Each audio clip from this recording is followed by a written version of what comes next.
This is the next chapter. Have you looked at a phrase in the box on top of this page? If you have, read it again to make sure that you know what it says. Now turn your head away from the book and repeat the phrase. Check it again to see if you have it right. Some of you will probably think it is a bit silly for me to ask you to keep making sure of a simple phrase but it is important for you to be absolutely aware of what it says. Now, if you've looked at it closely at least 3 times, what does it say? What does it say? Pearson Spring. I guess that most of you are nodding. Yes, of course, that's what it says. Well, at the risk of being repetitious, check it again, will you? Have you looked at it again? If you still think it reads Paris in the spring, your observation is not as keen as it should be. If you check it once more, and this time point at each word as you read the phrase, you will be amazed to discover that it reads Paris in the spring. There is one the too many in the phrase. Now you see why I asked you to look at it repeatedly. I wanted to prove that you could look at it in any number of times and still notice the extra the. If you did notice it right away, don't feel. If you didn't notice it, if you did notice it right away, don't feel too elated. I have honestly didn't know whether this little stunt would be effective when it appeared on top of the page in print, as when used by itself. You see, I tested hundreds of people with this, and only 1 or 2 spotted it quickly. Prove it to yourself by printing it just exactly as I have it on a 3x5 index card or on a piece of paper of similar size.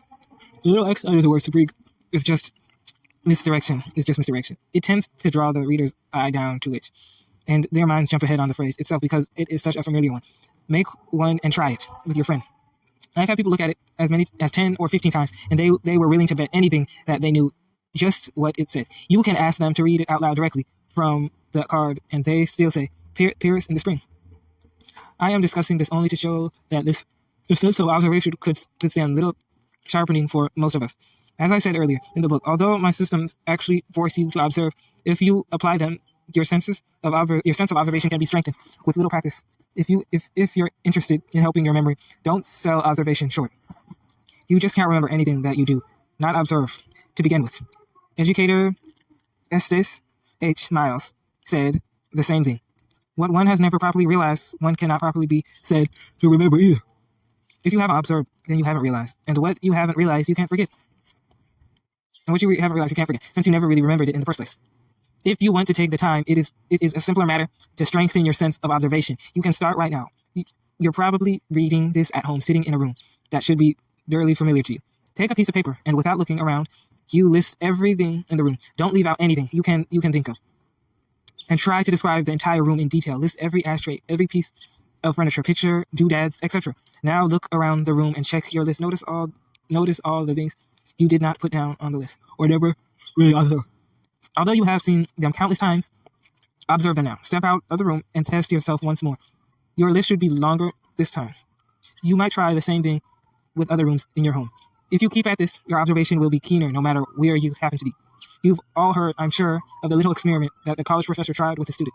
He had a violent murder scene encased in front of them, without letting them know that it was just an act. All the students were told they must act as witnesses and were told to describe in detail what they saw. Of course, all the descriptions varied, even down to what the murder looked like.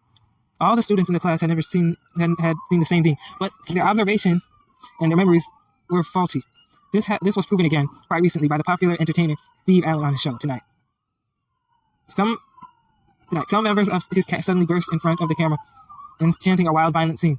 Some shots were fired, blanks of course, clothes were torn, and so on. The whole thing lasted perhaps a minute. Then Mr. Allen had 3 members of the audience come up to attempt to answer some pertinent questions about the scene. He asked how many shots were fired, who was shooting, at whom, colors of the clothes, etc. All the answers varied, and nobody seemed quite sure of anything.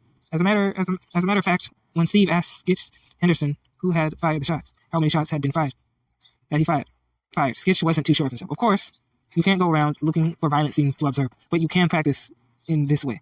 Think of someone whom you know very well. Try to picture his or her face. Now see if you could describe the face on paper. List everything you can possibly remember.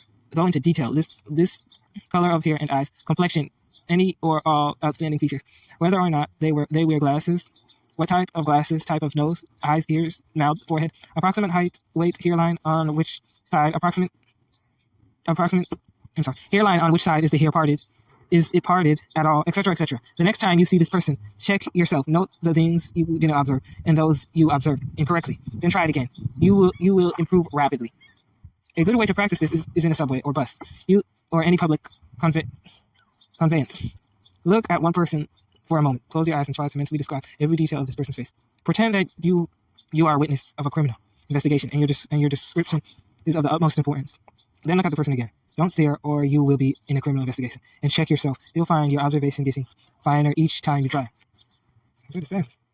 One last suggestion as a form of practice: look at any shop window display. Try to observe everything in it without using the peg or link system. Then list all the items without looking at the display. You can wait until you're home to do this. Then go back, check when you can, note the items you left out, and try it again when you think you become proficient at it. Try remembering the prices of the items also.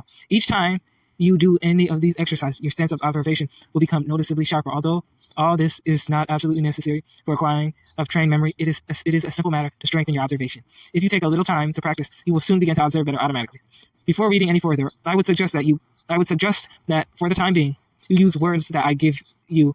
You could, of course, make up your own words as long as they stay in the phonetic alphabet system. These would probably serve you just as well, but you might pick some words that would conflict with some of the words that you will eventually learn for other purposes. So wait until you finish the book and then change words to your heart's content. 1 lot, 2 lion, 3 loom.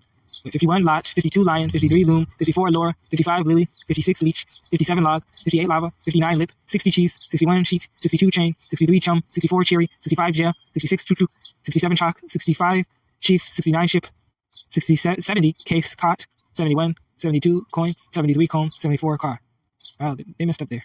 For a lot, picture an empty lot. For loom, you might find it easier to picture a spinning wheel. Lure is bait for fishing. You might picture a worm for chum. You can picture a particularly close friend. If you do use the same friend each time, choo-choo is a train, of course. For chief, picture a chief's hat. For case, see a large wooden package crate or suitcase.